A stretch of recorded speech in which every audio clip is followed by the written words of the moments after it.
Hello दोस्तों, नमस्ते। लक्ष्य अकाडमी के यूट्यूब चैनल में आपका स्वागत है।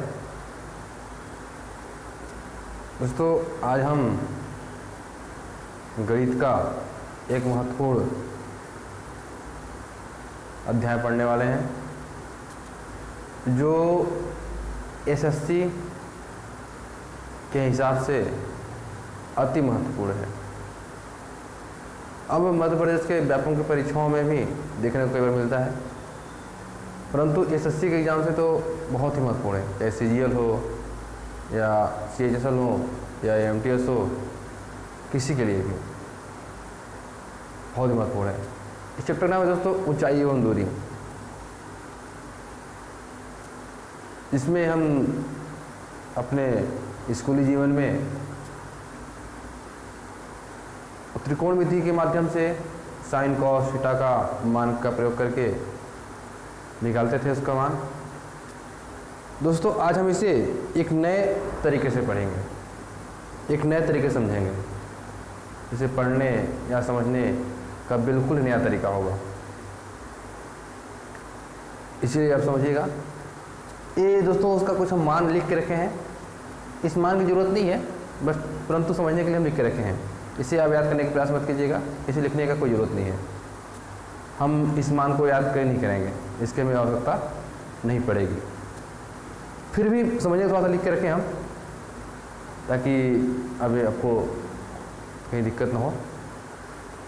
दोस्तों, आज हम शुरू करते हैं और देखते हैं कि त्रिकोणमिति में जो एक टॉपिक है, एक चैप्टर है ऊंचाई एवं दूरी, इसे हम कैसे सरलता के माध्यम से निकालते हैं। ठीक दोस्तों, सबसे पहले बात होती है त्रिकोणमिति, ऊंचाई एवं दूरी। नाम से ही स्पष्ट है, त्रिकोणमिति अर्थात तीन कोणों की मित्रता। तीन कोणों की मित्रता। दोस्तों, जब तीन कोणों की आपस में मित्रता हो जाए तो त्रिभुज बन जाता है। कोई भी, चाहे ऐसे ऐसे ऐसे, जब तीन कोणों की मित्रता हो जाएगी तो त्रिभुज बन जाएगा। इसको ध्यान रखिएगा। दूसरी बात, त्रिकोणमिति या ऊंचाई दूरी में इस चैप्टर में ये मान या त्रिकोणमिति तभी ही अप्लाई होता है, इसका तभी हम उपयोग कर पाते हैं जब इन तीन कोणों में एक कोण 90 डिग्री का होना जरूरी है। एक कोण 90 डिग्री का होना जरूरी है।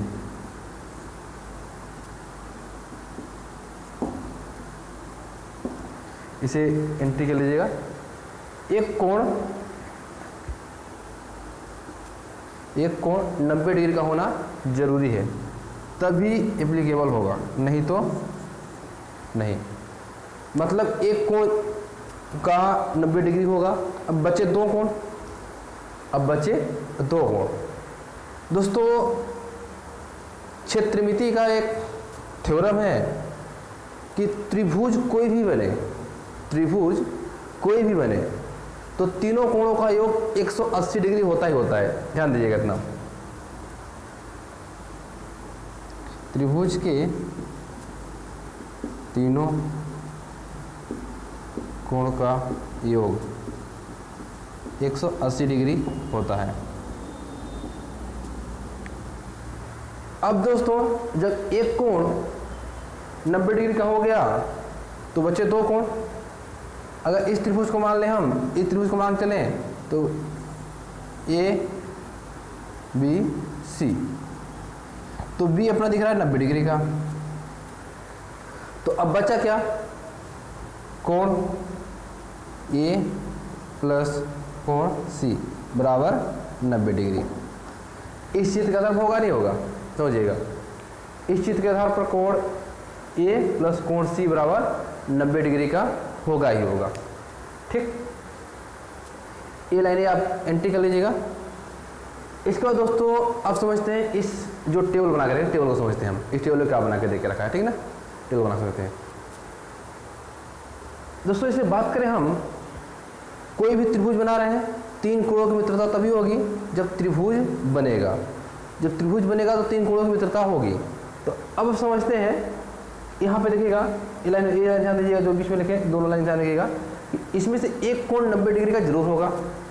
जब हम त्रिकोण विधि में जाएंगे तो एक कोण 90 डिग्री का निश्चित रूप से होना ही है, तभी ये चैप्टर या ये अध्याय हम पढ़ पाएंगे। दूसरा लाइन, तीनों कोणों का योग 180 डिग्री ही होगा, फिक्स है। अब इतना लाइन समझने के बाद हम यहाँ आते हैं, ठीक। इस चित्र को समझने का प्रयास हम करते हैं, ठीक दोस्तों। देखते हैं, हम पहले मान समझते हैं कि 0 डिग्री मान दे के रखा है, हम स्कूल में इसको पढ़ते हैं, इसको रटते हैं, देखते हैं इसको कैसे रटना है कैसे नहीं पढ़ना है, ठीक ना। तो एक नया चित्र हम त्रिभुज बनाते हैं, उसके माध्यम से समझते हैं। ये मैंने त्रिभुज बना लिया, तो एक कोण मेरा 90 डिग्री का हो गया, एक कोण मेरा 90 डिग्री हो गया। अब दोस्तों अक्सर जब हम इस अध्याय के जब प्रश्नों को पढ़ते हैं, प्रश्नों में हमें दो शब्द अक्सर मिलता है, एक मिलता है उन्नयन, एक मिलता है अवनयन। क्या मिलता है? उन्नयन और अवनयन। दोस्तों हमें प्रतियोगी परीक्षा पढ़ना है, हमें क्लास का पढ़ के कोई नंबर नहीं लेना है, हमें उत्तर का नंबर मिलता है, इसलिए हमें अवनयन उन्नयन को थोड़ा समझते हैं। जब भी परीक्षा में अवनयन या उन्नयन बोले उसे ध्यान नहीं देना है, उस पर ध्यान नहीं देना है। बताएंगे क्यों, थोड़ा देर रुकिएगा, इसको बताते हैं, उस पॉइंट चलेंगे, ठीक। तब तक यहाँ आते हैं हम। अब अवनयन या उन्नयन कुछ भी बोल दे चलेंगे, ठीक ना। इसमें कौन बात करें, तीन कोण बनेगा, एक कोण तो 90 डिग्री का हो गया। अब इन दोनों कोण का मान कितना होना चाहिए, मिला के 90 डिग्री होना चाहिए। अब बात हो रहा है 0 डिग्री का, तो अगर यहाँ हम मानते हैं, यहाँ अगर कोण मान ऐसे तो 0 डिग्री सीधी लाइन होगी। 0 डिग्री का कोई कोण बन रहा है तो कोई कोण होगा ही नहीं भाई, एक सीधी रेखा बन जाएगी, एक सीधी रेखा बन। 0 डिग्री हुआ ना, इसमें ये थोड़ा तो ऊपर नहीं उठा है, बिल्कुल सेम है, तो 0 डिग्री हो जाएगा, तो सीधी रेखा बनेगी। मतलब 0 डिग्री के कोण का कोई महत्व नहीं है। क्यों? क्योंकि 0 डिग्री कोण बनेगा ही नहीं। अगर इसलिए 0 डिग्री कोण नहीं बनेगा, एक कोण 90 डिग्री हो गया, तो तीनों कोणों का कितना होना चाहिए, 180 डिग्री होना चाहिए। तो अब यहाँ भी 0 डिग्री होगा, तीन कोण 90 डिग्री होना चाहिए, दो कोण 90 डिग्री हो गया, ऐसे एक ऐसे हुआ 90, एक ऐसे हुआ 90, तो क्या ए और ए भुजा कभी आपस मिलेंगी? बिल्कुल नहीं मिलेगी। इसलिए 0 डिग्री कोण का जरूरत, यहाँ का जो मान दिया हुआ है, इसकी जरूरत कभी हमें पड़ेगी ही नहीं, इसकी जरूरत हमें कभी नहीं पड़ेगी। तो फिर इसका मान को हम याद ही क्यों करें, जब हमें कभी इसको एप्लीकेबल करना ही नहीं है, जरूरत नहीं पड़ेगी, तो हम इस मान को याद करने की आवश्यकता हमें नहीं है, इसलिए इसको हम याद नहीं करेंगे। अब बात करते हैं, आगे चलते हैं।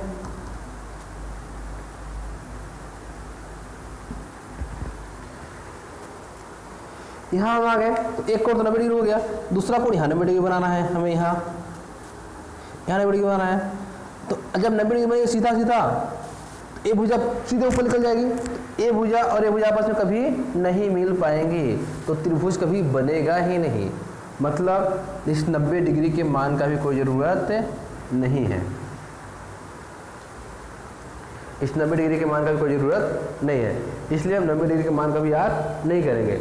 अगर कोई पढ़ रहा होगा, गणित मैथमेटिक्स क्षेत्र से होगा, तो देखना कभी जो ऊंचाई और दूरी आप पढ़ेंगे तो इन मानों को लगाने की कभी ज़रूरत नहीं पड़ती है, इनका कभी उपयोगिता होता ही नहीं है। फिर अब इसको पढ़ें क्यों, इसलिए नहीं पढ़ेंगे हम, क्योंकि मुझे सिर्फ और सिर्फ उत्तर का नंबर लेना है। यहाँ से हम हटा दिए इसको, तो मतलब बचा मान कितना, 30, 45 और 60 का, उसको समझते आगे दोस्तों। ये समझ में आया ना इसको। अब हम ये लाइन मिटा रहे हैं, जिसने नहीं लिखा हुआ तो लिख ले या समझ ले, ठीक।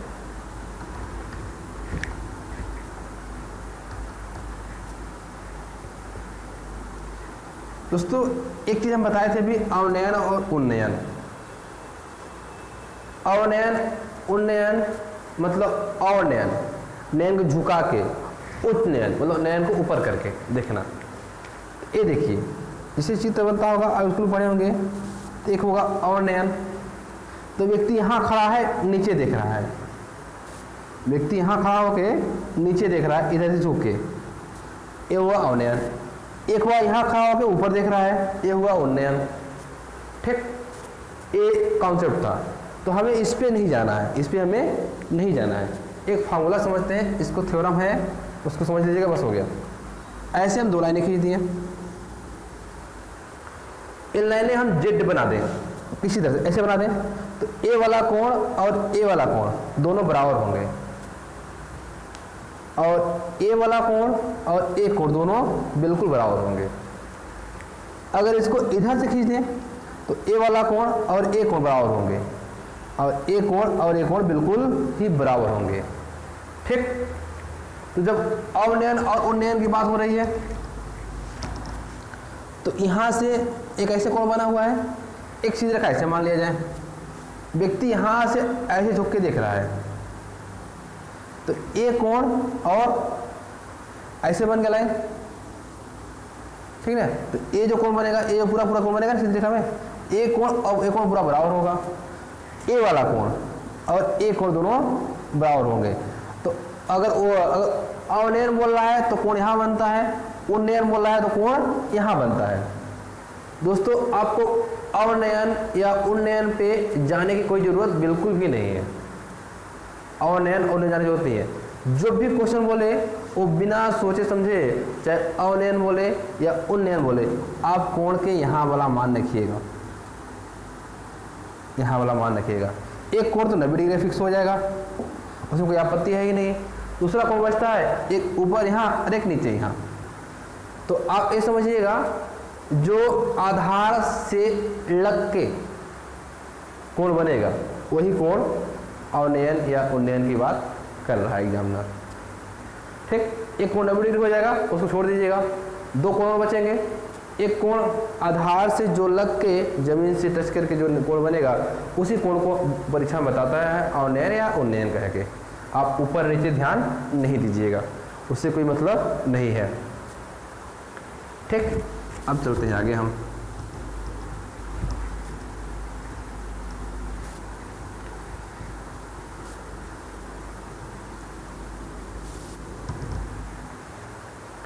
एक ये और देखिए दोस्तों, ए से एक भुजा बनी हुई कोण बना हुआ है, ए यहाँ कोण बन रहा है, यहाँ वाला कोण की बात कर रहे हैं हम। थोड़ा समझने का प्रयास करिएगा, एक चीज़ बता रहे हैं हम। ये देखिए कोण बना हुआ है, इसको ऐसे बना हुआ है ना, ऐसे बना हुआ है। हम ए मुंह अपना बंद कर रहे हैं, तो जो यहाँ भुजा बनेगी भुजा छोटी होगी, इसको और खोल रहे हैं ऐसे, यहाँ भुजा बनेगी ये बड़ी होगी। ठीक ना, मतलब ये जो कोण है, ये वाला जो कोण है, ये वाला जो कोण, इस कोण के सामने वाली भुजा इसके कारण बन रही है। अगर इसको और खोल दिया जाए, ऐसे कोण बना दिया जाए इतना बड़ा, इतना बड़ा, तो ये वाला कोण बढ़ेगा नहीं बढ़ेगा? ये वाला कोण इसके साथ ये भुजा बन रही, इसके कारण ये भुजा बन रही है। मतलब आप सीधे समझ लीजिए साधारण से शब्दों में, जो कोण जहां पर है उस कोण के सामने वाली भुजा उस कोण के कारण बनती है। अगर ए वाला कोण बढ़ेगा तो ए वाली भुजा बढ़ेगी, अगर ए वाला कोण घटेगा तो ए वाली भुजा घटेगी, अगर ए वाला कोण बढ़ेगा तो ए वाली भुजा बढ़ेगी, अगर ए वाला कोण घटेगा तो ए वाली भुजा घटेगी। मतलब जो कोण घट रहा है या बढ़ रहा है उसका प्रभाव उसके सामने वाले भुजा पर पड़ेगा। सीधा सीधा इसका उत्तर होता है। दूसरी बात, जो भुजा बढ़ रही है या घट रही है उसका प्रभाव उसके सामने वाले कोण पर पड़ेगा। चाहे वो कोण भुजा बढ़ रही हो तो कोण बढ़ेगा, भुजा घट रही हो तो कोण घटेगा। ठीक, चलिए अब हम इसको समझते हैं, इस लाइन को। ठीक, इस मान को, ये वाला मान हम समझते हैं। अब दोस्तों हम 0 और 90 डिग्री को मान को पहले हम निगलेक्ट कर चुके हैं, उसकी जरूरत हमें नहीं है। अब बचा कितना है? 30, 45, 60। इसको थोड़ा समझते हैं। ठीक, अब हम मान लें कि एक कोण मेरे पास बन गया है, कोई परीक्षा कोई एग्जामिनर पूछ दिया है, अवनयन कोण 30 डिग्री का बता रहा है। और लंबन कोण कितना होता है 30 डिग्री का। मतलब ए वाला तो अपना 90 डिग्री का हो गया, जाहिर सी बात है। और इसको बता रहा है 30 डिग्री का, तो ए अपने आप 60 बचेगा, क्योंकि लाइन पिछले याद कीजिए, अपने आप 60 बचेगा। ठीक,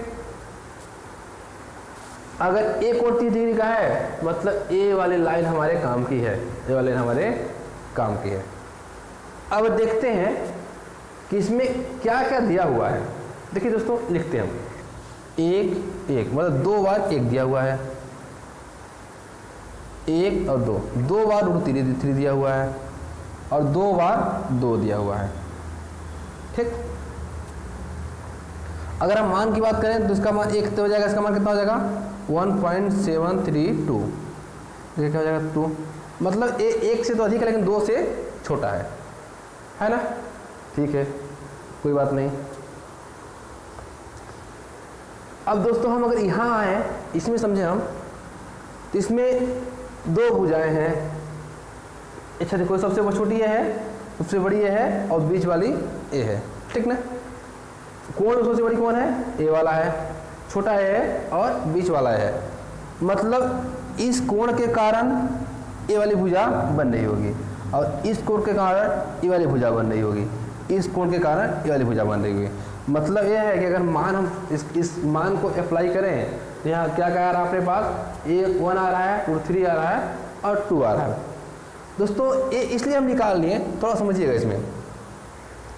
ये जो होता है त्रिकोणमिति, इन 3 कोणों का अनुपात होता है, 3 कोणों को अनुपात के रूप में मारते हैं, तो यही अनुपात समझने का प्रयास कर रहे हैं हम। ठीक ना, इसको अनुपाते भी ले सकते हो, अनुपाते अनुपाते अनुपाते अनुपाते। ठीक, तो मतलब अगर सबसे छोटी भुजा, सबसे छोटा कोण 30 है और उसका मान 1 है, मतलब इसके कारण ए वाली भुजा बनी होगी। सबसे बड़ा कौन है 90 है, मतलब इसके कारण भुजा ए वाली बनी होगी। अगर ए 60 है, इसका मान कितना होगा √3। ठीक, अर्थात आप समझिएगा, जब भी त्रिकोणमिति में या ऊंचाई या दूरी में जब भी अवनयन कोण या उन्नयन कोण 30 डिग्री का बता दें, ठीक, तो आपको कुछ भी नहीं करना है, बिल्कुल डायरेक्ट ले आते हैं सबको हटा के, इतनी थोड़ी हटा के। अगर जो कोई व्यक्ति न समझ में आया हो, जो पिछला बताया वो समझ में आया है तो बहुत उत्तम है, न आया हो तो डायरेक्ट यहाँ से थोड़ी सी रटने का प्रयास कीजिए, हल्का सा। समझ लिए तो बहुत अच्छी बात है, डायरेक्ट यहाँ ले आते हैं आपको। आप कुछ मत कीजिए, सीधा सीधा समझ लीजिए। जब अवनयन कोण उन्नयन कोण बोले तो उसे जमीन से लगा के कोण टच करना है। एक कोण 30 डिग्री का होगा, ठीक, उसमें आप सीधे सीधे 30 के सामने 1 रख देना, 90 के सामने 2 रख देना, और 60 के सामने √3 रख देना, बस।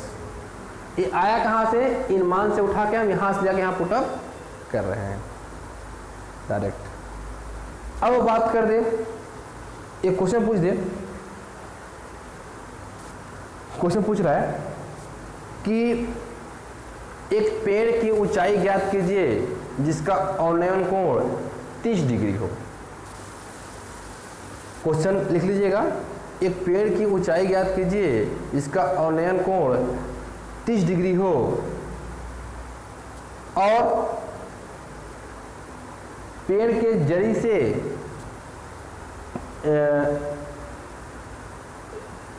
5√3 मीटर दूरी पर से कोई व्यक्ति ऊपर देख रहा है पेड़ के सिरे पर।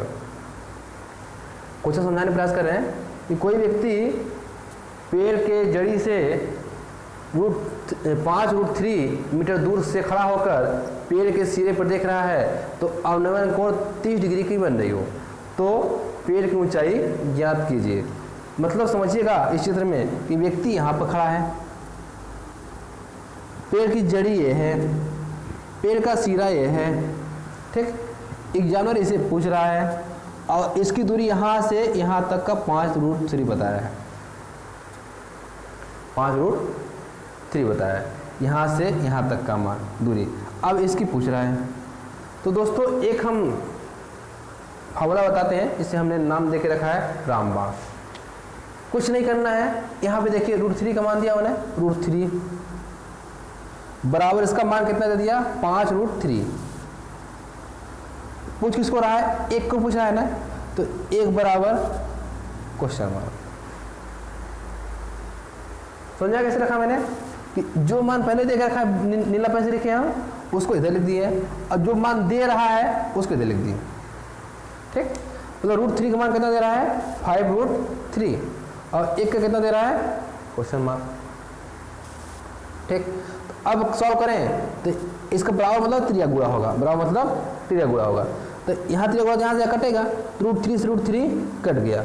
अब 5 1 5 और क्वेश्चन मार्क गुणा आ गया, तो क्वेश्चन मार्क बराबर 5, मतलब इसका मान कितना आ गया 5 डायरेक्ट।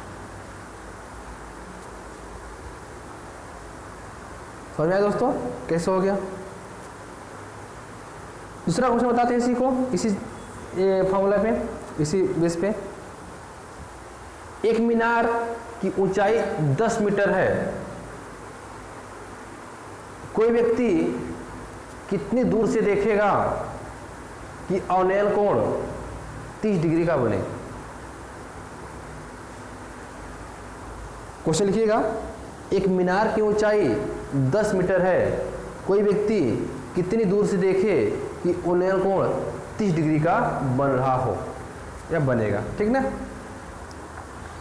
ये मिटा दे पूरा। अब देखिएगा इसका मान उन्होंने 10 मीटर दे दिया। अब कितनी दूर से देखे कि अवनयन कोण 30 डिग्री बने, मतलब यहाँ कहा हुआ है इसका मान उन्होंने पूछ रहा है, इसका मान उन्होंने पूछ रखा है कितनी दूर से देखे। तो अब वही हम अप्लाई करते हैं अपना रामबाण कि 1 का मान कितना देकर रखा उन्होंने 10, मतलब 1 बराबर 10 और √3 का मान पूछ रहा है, मतलब √3 बराबर क्वेश्चन मार्क। फिर ये गुणा कर देंगे तो 1 क्वेश्चन मार्क 1 हो जाएगा और √3 मतलब क्वेश्चन मार्क बराबर 10√3 इसका आंसर हो गया। दोस्तों क्वेश्चन इसमें हम अभी और भी करेंगे, पहले ये मान को समझ लें हम। ठीक ना, पहले मान को हम समझ लें।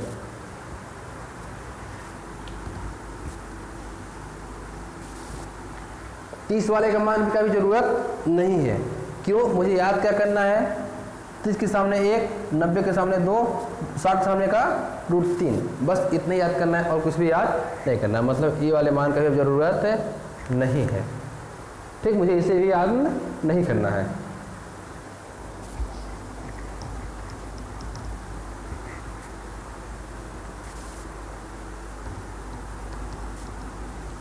दोस्तों अब एक नया कोण बनाते हैं, त्रिभुज बनाते हैं हम, जिसमें अवनयन कोण 60 डिग्री बनाते हैं।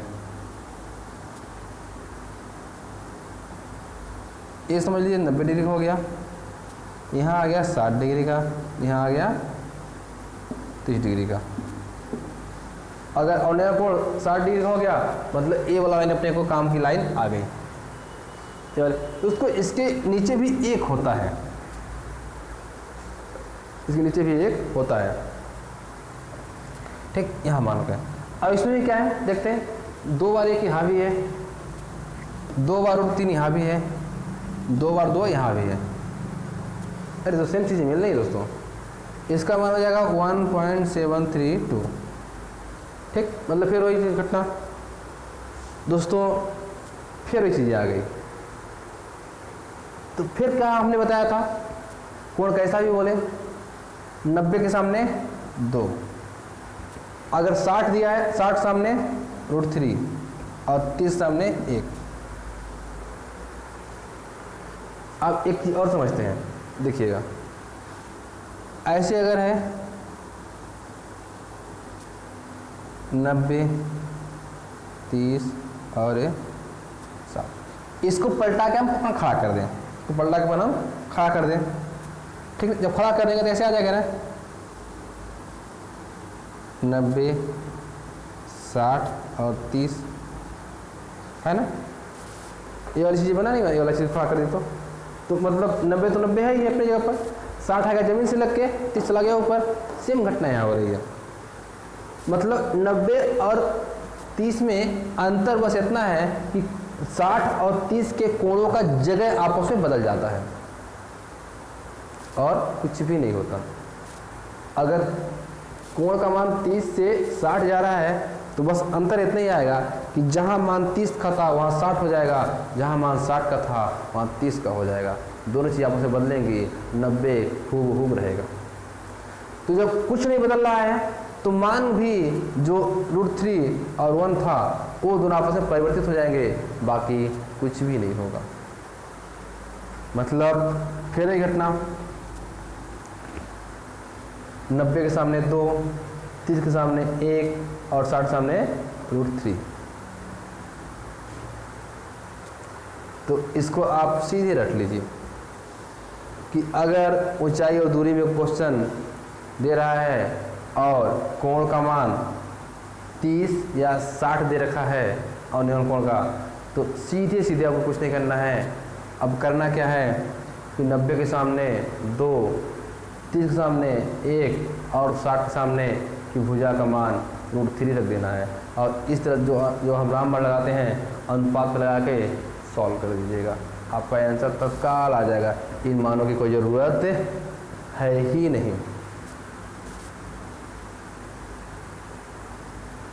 दोस्तों इतना अगर समझ में आ गया होगा तो हम आगे बढ़ते हैं। अब आते हैं हम 45 के मान पर। ठीक,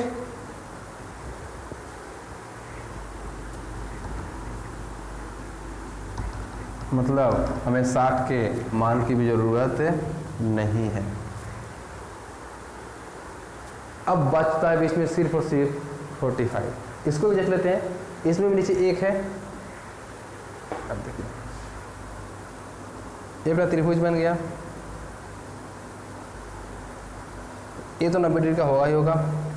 यहाँ 45, यहाँ भी, यहाँ अगर 45 है तो 45 होगा, क्योंकि इन दोनों मिला के 90 होना अनिवार्य है। जब दो कोण बराबर हैं तो दो भुजाएं भी बराबर होंगी, मतलब ये दोनों भुजाएं बराबर होंगे, है ना। अब मान करें तो 1 2 3 4 बार 1 है यार, तो 2 जगह 1 होगा। 1 यहाँ √2, यहाँ 1, मतलब 45 की जगह पर 1, 45 और यहाँ भी 1, यहाँ √2। बस सेम पिछला वाला कंडीशन अप्लाई कर दीजिए, मामला ही खत्म है। कुछ नहीं, बस इतना समझ लीजिए कि जब अवनयन कोण या उन्नयन कोण 45 डिग्री का बोला हो तो 45 दो जगह होंगे और दोनों का मान 1 1 होगा और 90 का मान √2 होगा। 90 डिग्री वाले कोण का मान √2 होगा। ठीक, अब जब दो कोण बराबर हैं तो दो भुजाएं भी बराबर होंगी निश्चित ही रूप से। अर्थात अब बोला जाए तो इसकी भी ज़रूरत अब मुझे नहीं है ना। मतलब अगर मोटे तौर पर बोल दिया जाए तो इस पूरे के पूरे जो टेबल है, इस टेबल की आवश्यकता मुझे नहीं पड़ी इस मान को समझने के लिए। ठीक, अब हम क्वेश्चन में आ जाएं, थोड़े सा एक आध एक्सरसाइज कर लेते हैं, इसको मिटा दें। ठीक है दोस्तों,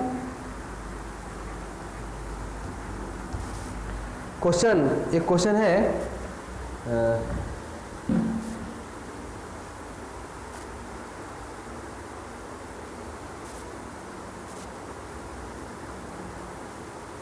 हाँ, एक क्वेश्चन लिखिएगा। एक सीढ़ी ऊर्ध्वाधर दीवार पर टिकी हुई है। क्वेश्चन लिखिएगा, एक सीढ़ी ऊर्ध्वाधर दीवार पर टिकी हुई है तथा भूमि के साथ 60 डिग्री का कोण बनाती है सीढ़ी का निचला सिरा दीवार से 4.5 मीटर दूर है। सीढ़ी की लंबाई ज्ञात कीजिए। दोस्तों इस मान का अब कोई ज़रूरत नहीं है, इसलिए पूरे मान को हम मिटा रहे हैं, आगे चलेंगे जरूर। तो बस इतना रखिएगा कि जब 30 और 60 का हो तो 30 के सामने 1, 60 के सामने √3 और 90 के सामने 2। अब कोण 45 डिग्री का होगा तो 45 और 50 के सामने 1 और 90 के सामने √2। ठीक।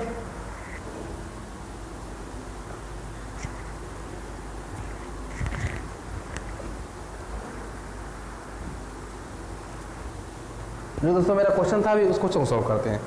क्वेश्चन बता रहा है एक सीढ़ी दीवार से ऊर्ध्वाधर टिकी हुई है। ये अपना दीवार मान लें, ए सीढ़ी मान लें टिकी हुई है, ठीक। और भूमि से कितना दूरी पे है? 4.5 मीटर, 4.5 मीटर, ठीक।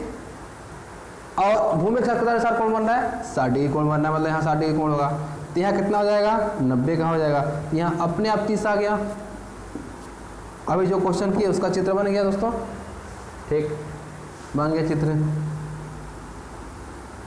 अब वो पूछ रहा है सीढ़ी की लंबाई पूछ रहा है, मतलब ये वाला पार्ट पूछ रहा है वो क्वेश्चन एग्जामिनर, ठीक है दोस्तों। अब हम मान सकते हैं कि समय बोला 30 समय कितना होता है? 1 होता है। 4 समय कितना होता है? √3 होता है। 90 के सामने 2 होता है।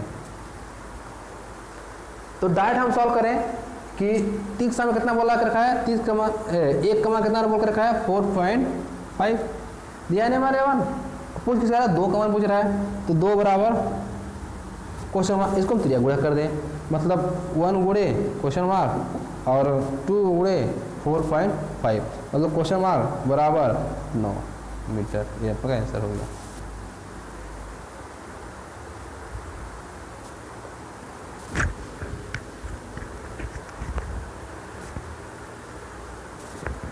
दोस्तों आज जो हमने पढ़ा ये बेसिक था। इसका और भी जैसे आगे बढ़ गया, एक नदी है, 2 कोण बन गए, इस टाइप से ऐसे आ गया, ऊपर पतंग उड़ रहा है, 2-3 चित्र बनते हैं। इस टाइप से क्वेश्चन भी पढ़ेंगे हम अगले वीडियो में। तब तक आप इसको समझिए और पूर्ण रूप से समझिए।